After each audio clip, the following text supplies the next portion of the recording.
नमस्कार मित्रांनो, 19 मार्चचं Nifty bank निफ्टीचं levels discuss करूया. कोणते इम्पॉर्टंट लेवल राहू शकतात.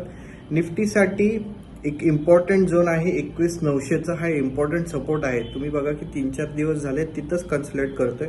तिथंच त्या कॅन्डलच्या वर, त्या सपोर्टच्या वरतीच कॅन्डल क्लोज होत आहे.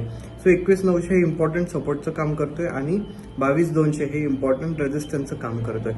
सध्या त्या रेंजमध्ये तो ट्रेड करतोय आणि साईडवेज आहे.